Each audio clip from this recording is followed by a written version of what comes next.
the attitude of Wayanad.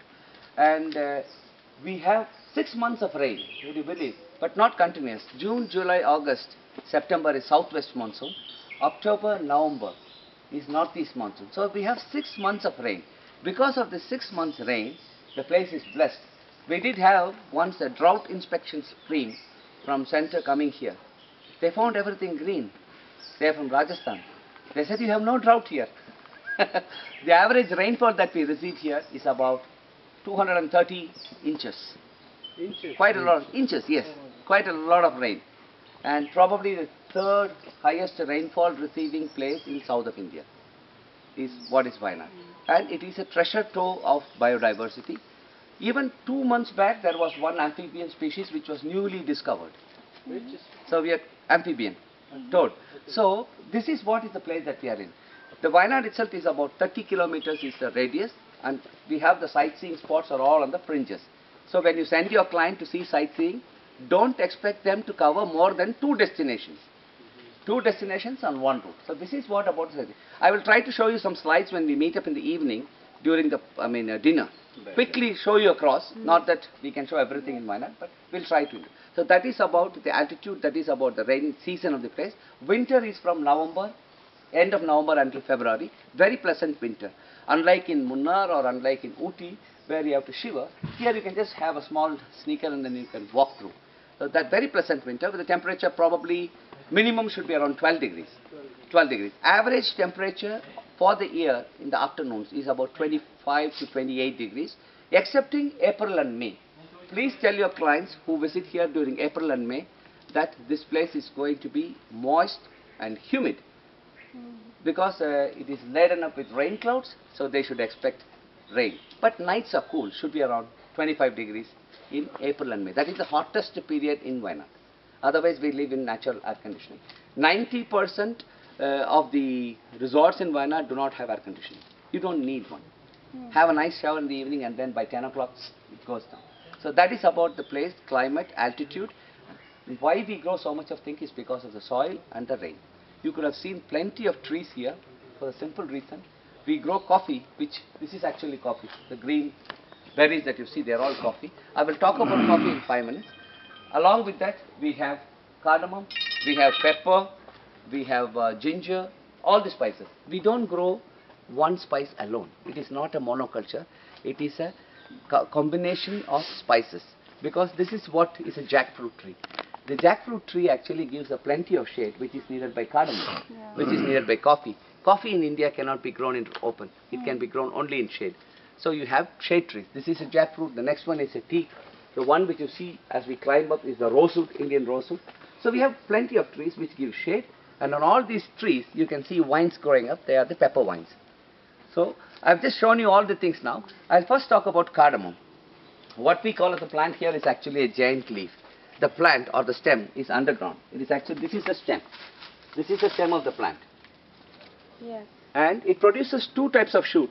The vegetative shoot, which becomes the leaf, and the reproductive shoot, which bears the flower, and you can see cardamom here. Now cardamom is plucked in the month of October, when I think they are almost ready. In another, maybe in another 15-20 days they are ready. We have done one small plucking, and they are taken, and then it is dried. That is dehumidified. It's normally put in a small steamer where hot air is passed, where it removes all the moisture, and then you have your cardamom pods out. These pips will become black when they are fully ripened. It doesn't give you full fragrance now, and it will become black when you, and then you store the cardamom, put it inside, you have your cardamom. So every crop that we grow in terms of spice, be it cardamom, be it coffee, be it pepper, it has to be processed, or it has to be denatured. Very simply, I call it processed, just a big jargon, but the simple thing is you denature. This is boiled, and dried. And if you look at behind, or I think I'll move up here, it will be easier. This is coffee. Watch out for the fringes, please. This is coffee. Story is always interesting, and we'll make a very quick story as to how coffee was discovered. Coffee was discovered in the Ethiopia, in the North African country of Ethiopia. Now, inquisitiveness is God's gift to human being. Anything that is inquisitive, that is why we have developed. Be it Alexander Fleming, It is purely because of his inquisitiveness that we had electricity, or penicillin. Everything was because of, inquisitiveness.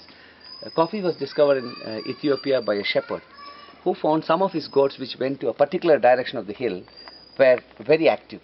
So he said, why? What they eat? So he trailed to find they eat a tree like this.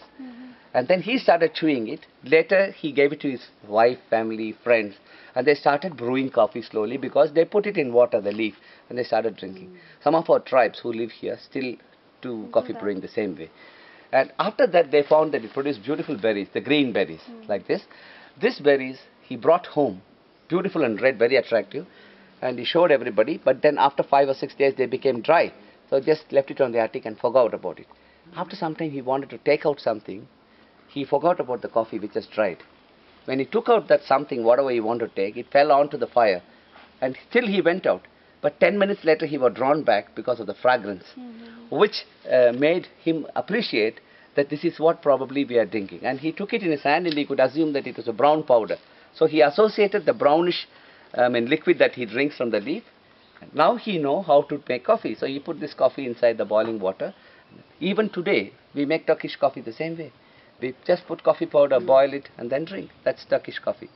So that brings us to the question of types of coffee. There are only 3 types of coffee in the world. Coffea excelsa, that is a wild coffee.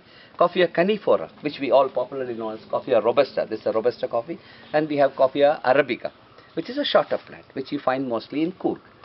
Commercially, only robusta and arabica are produced. In here, we produce only robusta coffee. For the simple reason, this coffee ripens in December. And I told you our rains go off only in October. If it ripens in September, which arabica does, I will not be able to process it. So that's why we grow a lot of robusta coffee here. Now that brings up the question of processing coffee. Coffee can be processed in 2 ways, dry and wet. Dry processing, I just pick these beans, dry it in the sun when they become red. After 10 days, I take and shake it. I can hear the beans inside. I pound it, you have your beans. This is what we sell as coffee outside. We don't process it anymore. The moment you roast it or process it, it starts releasing its oleoresins. And then you can't contain it. It is flavor locked when it is natural. We sell dry coffee beans, or what we call as REP, Robusta Estate Pounded. The wet coffee processing is they pick up this coffee when it is red. That is the fruit, which is pulped with a lot of water. It is poured, lot of water is poured, and they wash it and take the beans, and it is dried and so. That is wet processing. So it is only 2 varieties, Robusta, Arabica, 2 processing, wet and dry processing. All the other varieties of coffee that you get in the market, be it latte, cappuccino, espresso, whatever, it's all a marketing technique to take a little more money from you. But how do you have that unique taste to the coffee that you drink? Like if you drink brew, you wouldn't be happy with Nescafe. Why is that? It's because of blending. I told you Robusta is a very strong coffee, but weak in aroma. Whereas Arabica is a very weak coffee, strong in aroma. So to get a perfect blend, you mix Robusta and Arabica. Normally 70-30, 80-20, 60-40. Chakori. Chicory is another one. That's a different one. Like you mix tea leaves also, I guess. Sorry? You mix some kind of tea also together, I think. No. So this is what is the blending. Okay. The second thing that gives unique taste to the coffee is the roasting temperature. Coffee can be roasted from around 180 degrees to 210 degrees. At different temperatures, it liberates different oleoresins, which changes the texture, taste of coffee. So if you are addicted to brand X, it is because you are used to that coffee with a fixed proportion. So this is basically what is coffee. A South Indian household starts its day with coffee, and if I don't get my right coffee, you start a bad day. Straight away you start a quarrel with your wife. Oh, the coffee is not good. But I would say if you want to drink coffee in the Indian way, 50% of the contributor is milk. Yes. If at all this coffee that you are going to drink could be very different from what you have tasted in your country, tastes well, especially for our Indian friends, and if it doesn't taste the same when you go back, it's because the culprit is milk, because this is fresh cow's milk. It's no polythene, nothing. So this is coffee. So we have grown coffee here, we have the trees here, we have cardamom here, and if I just walk around, I can show you one more plant, which we all know plenty. You can see this plant here. That is a cocoa. That's a cocoa. Theobroma cacao, from where we get our chocolate. Chocolate. If I am going to give you and ask you to eat a little of cocoa, you will never touch chocolate in a raw form. It is caramelized, roasted, caramelized. Only then you can have chocolate. So coffee, it belongs to the same family, Rubiaceae, as coffee. So I mean, we can grow cocoa along with coffee as well. Only thing, there will be plenty of shading. That's why we don't have coffee and cocoa together. Already you have enough shade. So it will compete with coffee for shade and nutrients. So that is cocoa. So you have coffee, you have cocoa, you This have thin the coconut? thin one. Yeah, you can see the green pot there. You can see the fruit. That is cocoa. I got. They are all introduction from Brazil. Small papaya. Coffee, jackfruit, chuchumaro, your cocoa. They are all introduction from Brazil. So coffee and cocoa, we can say cousin. Yes, the colonial cousins. Cacao madagliao. यहाँ से ले लो तो यहाँ से clear आ रहा है fruit cocoa का. This is pepper. देखा? दोनों आ रहा है, ऊपर का नीचे का दोनों आ रहा है. This is how pepper is. If anybody is interested, we can have a eco-friendly ear. This is actually pepper. Pepper, we all know that plants are pollinated by many things, by wind, water, insect, butterflies, so many things. This is pollinated by water, which means to have a good crop of pepper, you need good rain. If you don't have good rain, you will not have good. If there are any biology students here, you will remember your school days. Pepper is actually an inflorescence. That is a group of flowers. It's an inverted spike. That is the technical name of the, inflorescence. And you can see nature has provided this inflorescence, the flower, underneath the leaf like this. So long after the rain is over, the leaves collect the water, it drips. And you can see how the leaf is. It comes like this and it is here. We have a tip. So the water rolls through and ensures that it goes through this so that there is pollination happening. You can see in some of this, not much of pepper. This because these flowers have not been pollinated. So the water has not flowed. Good water, rain, ensures good pepper crop. And we need rain in the month of March for a good crop of pepper. We need rain in the month of February when coffee blooms in the month of February. But if it rains in February, your pepper will put forward more leaves. If it rains in March, your coffee will not have rain. So that is one way of God ensuring that He doesn't give everything. He gives either coffee or pepper. Okay. If He gives both, then you will forget God. Anybody wants to taste pepper? How it is? It is still very, very tender. Very tasty. We'll just take one, put it in the last tooth, crush it. Don't keep it for too long. Spit it off. And then you take the juice only. Yeah. It's very spicy. And in our areas we prepare pickle also. Pickle also, but this is the month that Very we have to. tasty. It's not too strong. Yeah, it's No, not no, too because strong. it is not- because because it's it is green, very It's tender. still young, no? So because it I is can not crush very- the pepper. Yeah. If it is ready in the But month the of flavor March. there is the flavor. It has started flavoring. Yeah. So we have seen pepper, coffee, almost cardamom, everything in one small place. So what we do by way of plantation here is a coordinated multiple plantation which complements each other. Yes. I'm definitely sure that another 10-15 years down the lane you wouldn't have this. We are going to have, like in Europe, acres and acres of sunflower, acres and acres of rice, because agriculture is going to be corporatized. That is where our netas are taking us to. Just one question. Do you have a market for cocoa here? We do, but it is very, very fluctuating. You are Sabu. We are all basically planters.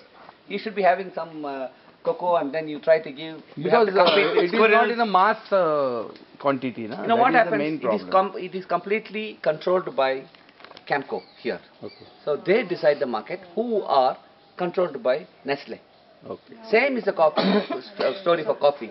Either it is Nestle or Brook Bond. They control the market. For tea, it is Brook Bond. I got it. The farmer in any part of the world is at the receiving end. You'll all be surprised. You all pay about 400, 500 rupees for a kilo of coffee. Yeah. Can you imagine how much we will get? Any idea? A guess? That will be 50 rupees. 80 rupees is what we That's get. all. No. And the production cost should be around 60. We don't have fair trade practices, nothing in India. Everything is fair in love, war and game. We'll have nice kapi. We have a little of our local cuisine. And Sabu will take you down to first Oropo. Then out of which I'll call Oropo because they're close by 5. It's an NGO. And the mothers come to work by 8:30. Yeah. They have to rush back for the kids Yes. Yeah. and for the husbands who have no work excepting to drink. And Thank you.